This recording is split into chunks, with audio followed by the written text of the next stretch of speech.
Okay, in this section we're going to cover some of the types of abused drugs, and I guess what's important to say here is back a couple of decades people felt that not all substances were unsafe to use. So for example, an alcoholic would have thought that if they had a problem with alcohol it would be safe for them to use other narcotics, for example, or prescription medication like sleeping tablets and so on.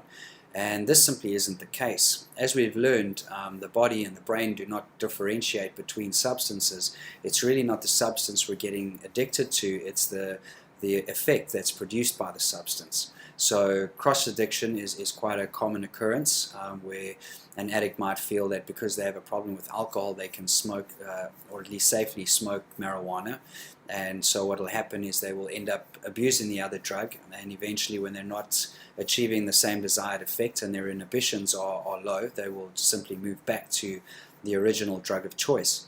So what we've discovered through many years of experience and addicts have discovered through many hard knocks is that addicts can't really safely use any kind of mind or mood altering drugs whatsoever.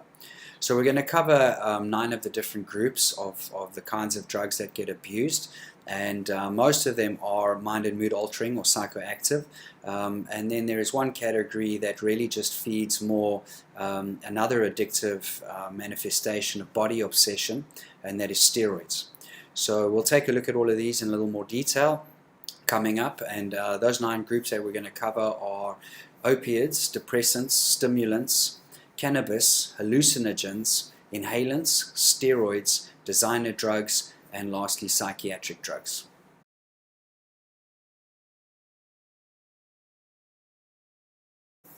Okay, the first of these is opiates. It's also referred to as narcotics. That's originally where the word narcotics came from. An opiate is a highly addictive substance. It's made from the poppy plant, and probably one of the most famous of all illicit drugs or street drugs is heroin. And heroin is an opiate-based substance and probably one of the most addictive of all of them.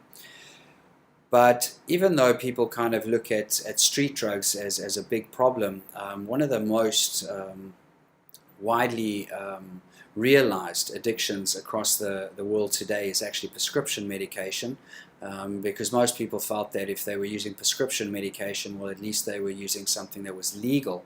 But some of the biggest problems we have are around opiate-based medications that contain opiates like morphine. Morphine is very widely abused, as well as codeine, Demerol, oxycodone, fentanyl. Those are just to name a few, but if you look at codeine, for example, codeine in some countries can actually be bought over the counter, and it's contained in some pain or headache medications as well as cough syrups.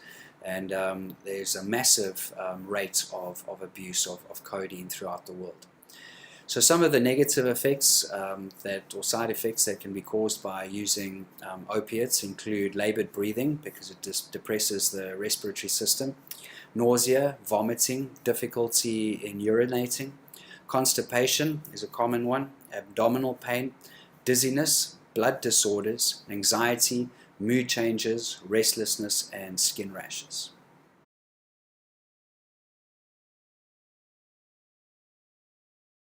Okay, so depressants, another common one, relates primarily to alcohol, as well as other prescription drugs that are usually taken orally. These depressants are usually referred to as downers because they calm people down, and some of these would include barbiturates, which is an older drug. It's not really available much these days, but that was a sedative hypnotic. They've been replaced with benzodiazepine, which is a tranquilizer like Valium, diazepam, Alzam, and so on. Then methaqualone, as well as chloral hydrate. Now, when taken in small quantities as prescribed, and again, people don't really realize the risk in becoming dependent on these substances because they're legal and prescribed by doctors. And when taken in small doses, they produce the desired effects of calmness and relaxation and so on. But when taken in larger quantities, they can have a lot of negative side effects, like slurred speech, impaired judgment, or loss of motor coordination. And if taken in even high doses, can actually cause respiratory failure as well as comas or death.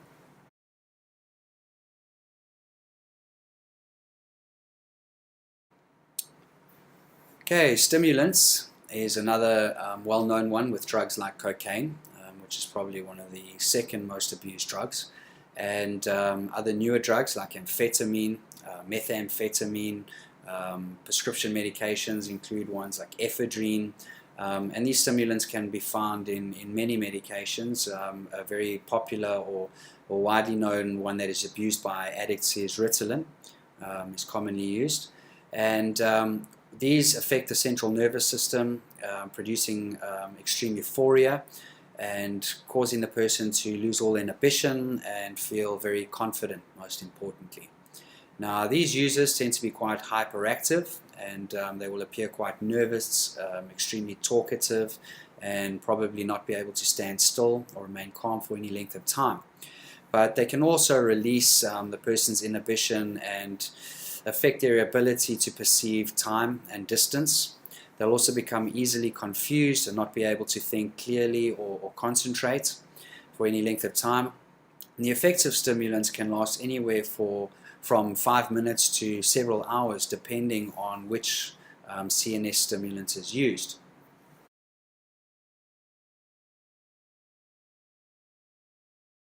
Okay, cannabis, which is one of the most commonly abused drugs, but probably least dangerous of all of the drugs, is also referred to the gateway drug because most addicts start out by smoking cannabis, and when they stop using hard drugs, will usually fool themselves into thinking they can still smoke cannabis safely, and that will usually at some point lead them back to taking their drug of choice. In cannabis, you get two plants, the sativa and the indica. And the sativa is really the more commonly found. It's the male plant that is crushed along with its roots, stem, and leaves, and is not as powerful as the indica, which is usually grown these days hydroponically, which can be quite powerful. And although not as dangerous as the other drugs, what is dangerous about cannabis is that when smoked for prolonged periods of time, certain people with a particular disposition can experience psychosis type symptoms, and this can also be a catalyst in disorders like schizophrenia.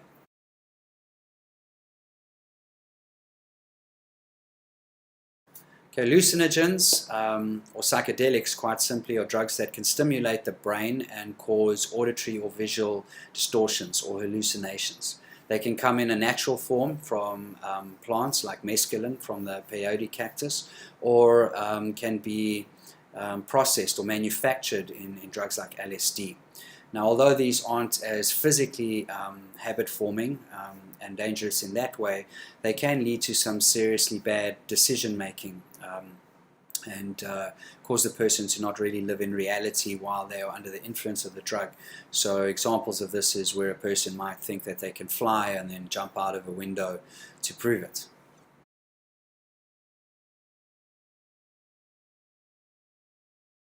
The term inhalant really refers to general household or commercial products that can be inhaled through the nose or the mouth.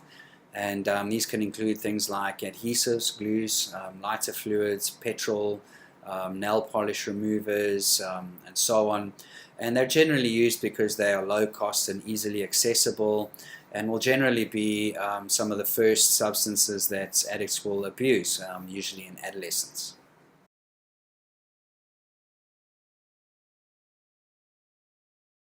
Okay, steroids.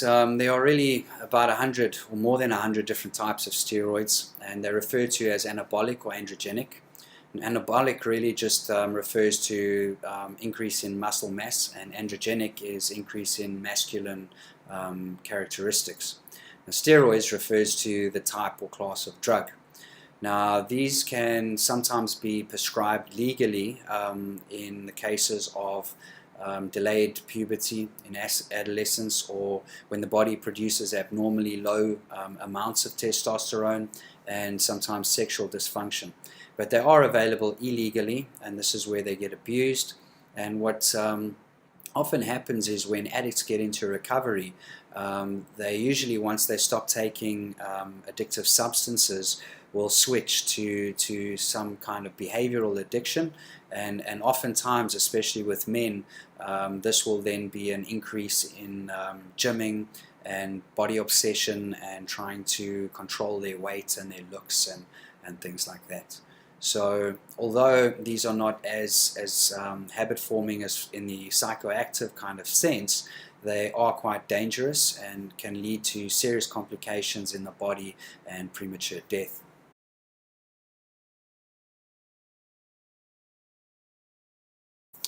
Designer drugs are the kinds of drugs that are usually produced by bootleg chemists, usually in somebody's garage or back room.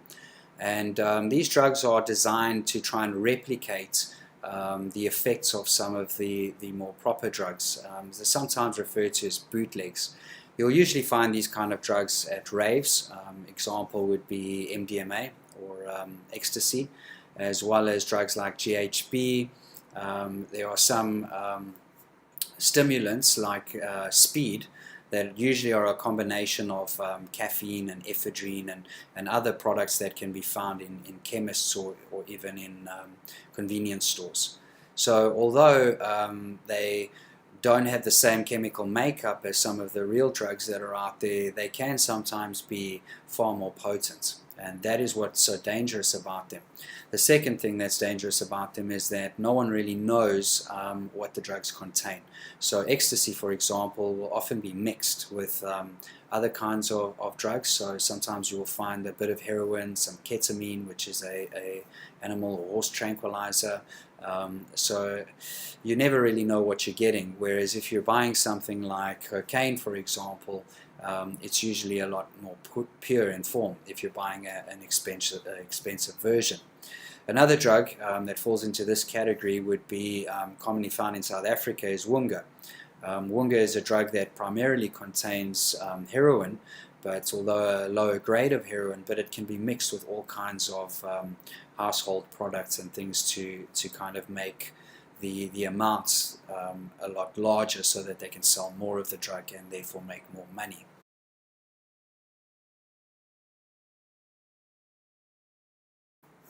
Okay, the last is psychiatric drugs, and psychiatric drugs are psychoactive medications that are administered in order to exert an effect on the chemical makeup of either the brain or the central nervous system.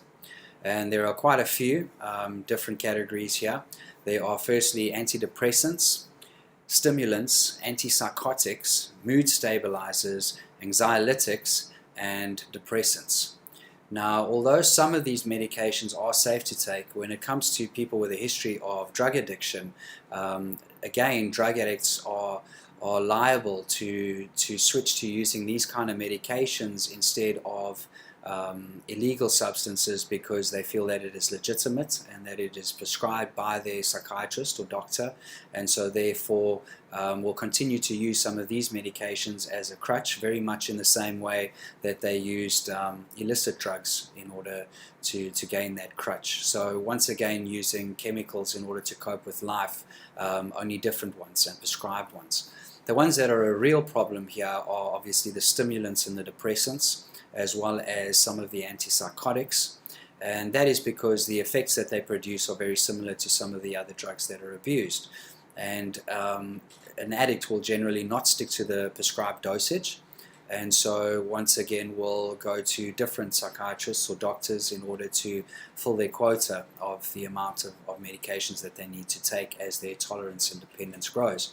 Now again, when it comes to getting off of these drugs, withdrawal symptoms can occur, and it's documented that some of the withdrawal symptoms from psychiatric medications can be quite severe. So what tends to happen, and there are statistics on drug addicts that were prescribed, for example, Ritalin in childhood, because Ritalin is a drug that is used used to treat disorders like ADD and ADHD. So already from a very young age, drug addicts are given drugs like this and become dependent on them, and will later on move to stronger drugs. So psychiatric medication, again, is quite dangerous, because what tends to happen is that addicts will go to psychiatrists, for example, presenting problems that are not real. Most addicts know how to manipulate professionals, and so they will present problems like anxiety because they know that they will be given medications that will cause sedative effects, or presenting problems like ADHD because they know they'll be given stimulants like Ritalin. And so well-meaning professionals are manipulated into prescribing these kinds of medications. And addicts will generally fight for their right to use these medications because they will feel that it is at least better to use these kinds of drugs than no drugs at all.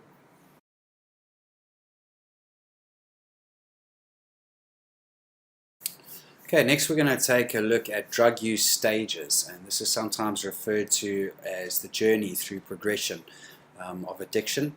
And there are various stages that addicts go through, and some go through these stages a lot quicker than others. Some can move back and forth between these stages. It's really not set in stone, and different experts conceive these stages differently, but generally everybody proposes these stages: initiation, escalation, maintenance, discontinuation, sometimes including relapse, and then recovery. Now, although most clients go through these stages sequentially, it's not always the case, and some clients might skip, for example, relapse altogether.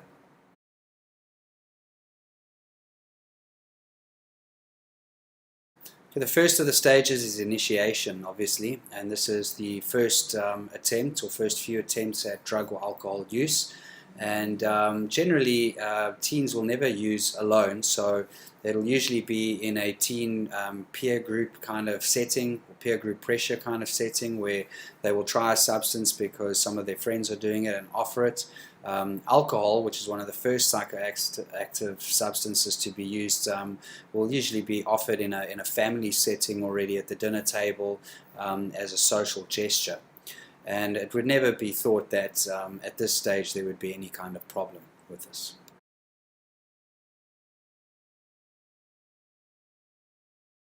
Okay, escalation, which can move from teens up into adulthood, is where the addict starts to use more frequently. So where they would normally view initiation as occasional use, frequent now is the part of their lives where they start to socialize a lot more, start to go out a lot more, interact more with other people, and so their drinking or drug use obviously increases with the same frequency. And still at this stage, the addict would never think that this might lead to complications or problems later on, and will have little or no regard really for any kind of seriousness to their substance or alcohol use.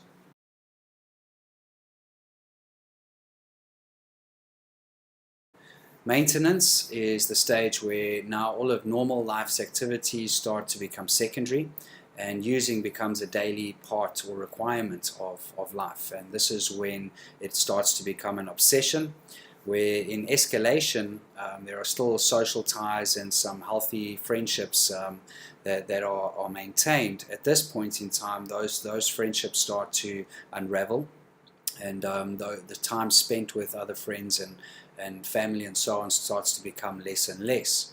And where they move from this point to, instead of using just to have a bit of fun, they now start using just to become normal. The kind of highs and euphoria that they were experiencing in the beginning is now not as achievable. And so now they are using to be normal and really just cope with the normal daily stresses of life.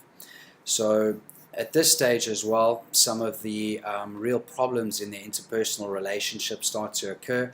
So they'll start to spend less and less time with significant others and friends and family and so on.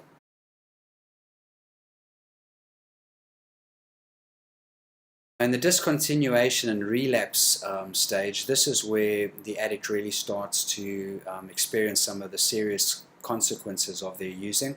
And the denial that they've experienced up until now slowly but surely starts to be chipped away little by little as they are brought face to face with the reality of the consequences of their addiction. This will usually be the point where they start to seek help and might go through phases of seeing doctors and psychologists and maybe spending some time in rehabs and institutions.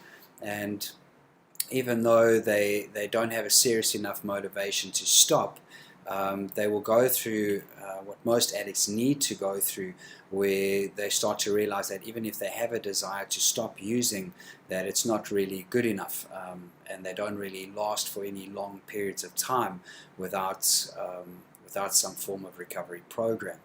Now, it's usually said at this stage, and said to addicts, that once you reach this cycle, there's really little help other than ending up either dead or going through some kind of institution process, or winding up in a jail or a lockup facility, or in and out of other treatment centers, until the addict either finds the help and applies themselves to some form of recovery program, or ends up continuing that cycle until eventually they either die through drug-related circumstances, or possibly suicide or overdose.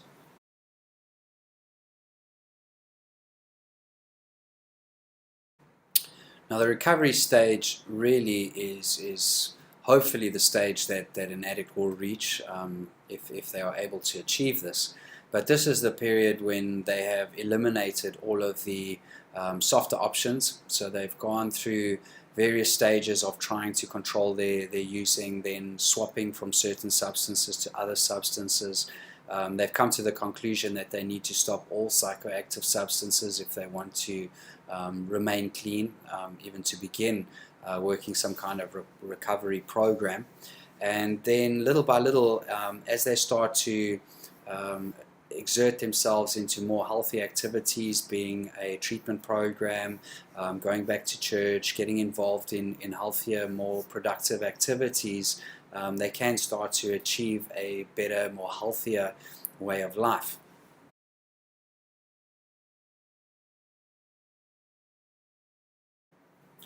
Early recovery is the period when addicts are at the highest risk of relapse, and this is generally the first 6 months of recovery. And this is where addicts find that they almost revert back to where they were in adolescence when they started using, and have to learn to cope with life's problems using more mature coping mechanisms, mechanisms that can be outlined through a treatment program, or that they can find through support in self-help groups like Alcoholics Anonymous and Narcotics Anonymous. And this is where they have to learn to cope without using the initial crutch that they've relied on for such a long period of time. Now, in this stage, they're still going to be quite mentally and physically impaired, and going through some of the reconstruction that needs to happen in their lives, as far as trying to put back together relationships with family members, trying to find work, trying to become self-supporting again. So this is really the most high risk of all of the areas, is the first 6 months.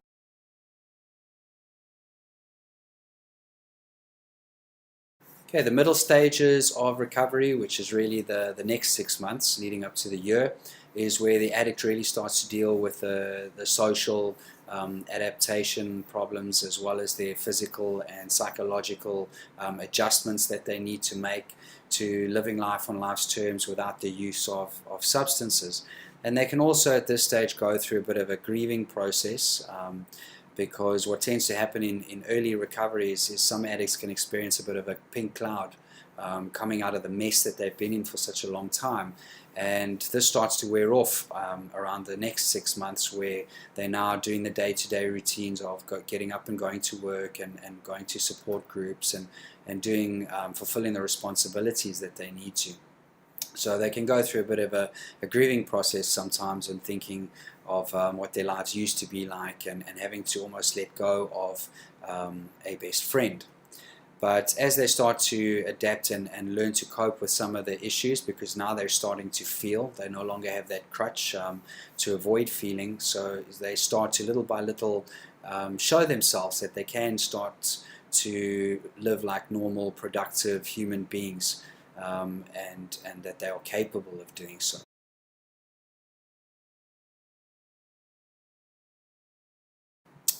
In the late stage of recovery, and this is really moving on from 1 year onwards, is where the addicts really start to feel more confident. in their support groups and structures, and their newly found psychological and spiritual tools that they've gained from the programs and the support groups that they've joined and so on. They also start to see some of the results manifesting in their hard work in their first year of recovery, in rebuilding some of the damage and devastation that they caused throughout their active addiction. And at this point, they really start to feel more connected and in tune with family members, start to feel useful and productive once more, and start to gain more respect for themselves and self-worth, especially because after being able to stay clean for more than a year and being able to be responsible and productive and achieve goals and do things like that, the addict regains a lot of that self-worth and self-esteem that they lost through years of active addiction.